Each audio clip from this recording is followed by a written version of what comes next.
Hello viewers, आप सबका मेरे चैनल सुरभि सुबोध में हार्दिक स्वागत है। आज हम कक्षा 4 की हिंदी की पाठ्यपुस्तक गुंजन हिंदी पाठमाला 4 जिसका एक पाठ है केरल का निमंत्रण, इस पाठ का सारांश देखेंगे। तो चलिए पहले हम इस पाठ का उद्देश्य जान लेते हैं। तो इस पाठ का उद्देश्य है बच्चों को केरल राज्य के बारे में बताना, बच्चों में श्रम के प्रति आदर भाव विकसित करना, बच्चों को शिक्षा की महत्ता बताकर बच्चों में नैतिक मूल्यों का विकास करना, बच्चों में प्रकृति के प्रति प्रेम की भावना को जगाना, भारत के विभिन्न प्रदेशों की बहुमुखी संस्कृति को समझना और सराहना। तो चलिए अब हम इस पाठ का सारांश जान लेते हैं। यह पाठ केरल राज्य के बारे में है। केरल राज्य की रहने वाली एक लड़की जिसका नाम ओमना है, वह सभी पाठकों को केरल की यात्रा पर ले जाती है। तो चलिए पहले हम केरल राज्य की भौगोलिक सुंदरता के बारे में जान लेते हैं। यह धरती नदी, नहरों और झीलों की धरती है, जहां चारों ओर हरियाली फैली हुई है। इस प्रदेश में पहुंचते ही नारियल के ऊंचे ऊंचे वृक्ष सबका स्वागत करते हुए और समुद्र की ऊंची लहरें सबके कदम चूमने के लिए आगे बढ़ती हुई प्रतीत होती हैं। केरल के पूर्वी भाग में पर्वत हैं।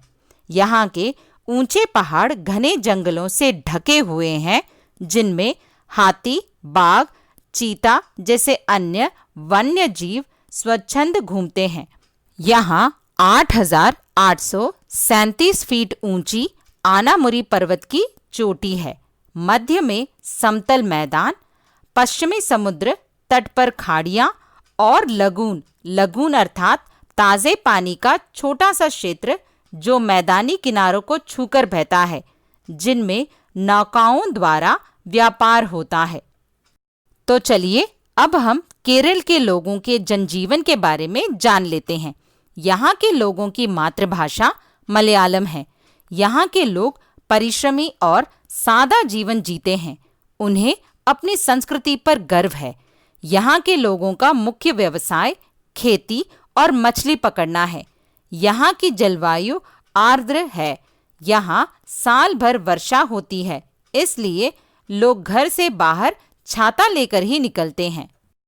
तो चलिए अब हम केरल के लोगों के पोशाक और भोजन के बारे में जान लेते हैं। यहाँ के पुरुष लुंगी और कमीज पहनते हैं।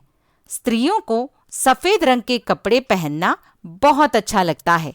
यहाँ के लोगों का प्रिय भोजन चावल और मछली है। इसके अलावा केरल के लोग डोसा, इडली, सांभर, अवियल, उपमा, उत्तपम जैसे पौष्टिक भोजन खाते हैं, जिन्हें देश भर में पसंद भी किए जाते हैं। ओमना की माँ केले और कटहल से अनेक प्रकार के व्यंजन तैयार करती हैं। तो चलिए अब हम केरल का जो प्रमुख त्योहार है ओणम, उसके बारे में जान लेते हैं। ओणम केरल का प्रमुख त्योहार है जो बड़ी धूमधाम से यहाँ मनाया जाता है। यह त्योहार अगस्त माह के अंतिम सप्ताह या सितंबर माह के आरंभ में मनाया जाता है। ओणम के दिन ओमना सवेरे ही नहा धोकर बहुत सारे फूल चुनकर लाती है और उसकी माँ उनसे सुंदर रंगोली बनाती हैं। इस दिन यहाँ नौका दौड़ का आयोजन होता है तथा हाथियों का जुलूस भी निकाला जाता है। मंदिरों में कथकली नृत्य होता है तथा नववर्ष आरंभ होने की खुशी में विशु नाम का त्योहार मनाया जाता है।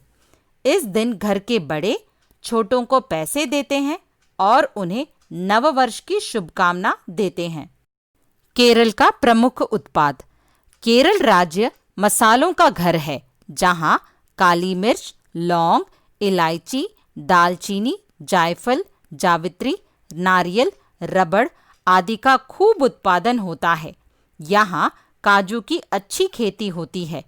यहाँ की स्त्रियां जूट, नारियल के रेशों से सुंदर चटाइयाँ और टोकरियाँ बुनती हैं और मछली पकड़ने का जाल भी स्वयं बुनती हैं। पश्चिमी तट की महिलाएं मछली को डिब्बाबंद करने का कार्य भी करती हैं। इन डिब्बाबंद मछलियों की न केवल भारत में बल्कि विदेशों में भी बहुत मांग है। तो चलिए अब हम केरल वासियों की विशेषताओं के बारे में जान लेते हैं। केरल प्रदेश शिक्षा के क्षेत्र में अन्य सभी राज्यों से सबसे आगे है। विद्या यहाँ के लोगों का प्रमुख गहना है। केरल वासी अपने ज्ञान, अनुभव और परिश्रम के परिणाम स्वरूप देश विदेश में उच्च स्थान पर हैं। वे कहीं भी रहें, उनके मन में अपने देश और प्रदेश के लिए अद्भुत प्रेम सदा बना रहता है। प्राकृतिक सुंदरता से भरपूर इस प्रदेश की यात्रा का निमंत्रण ओमना सभी को देती है। आशा है कि आपको मेरा ये वीडियो अच्छा लगा होगा। यदि आपको मेरा ये वीडियो अच्छा लगा हो तो इसे लाइक, शेयर और सब्सक्राइब करना ना भूलें। आप अपने कमेंट्स कमेंट बॉक्स में लिख सकते हैं। अब हमारी मुलाकात अगले वीडियो में होगी। तब तक के लिए धन्यवाद।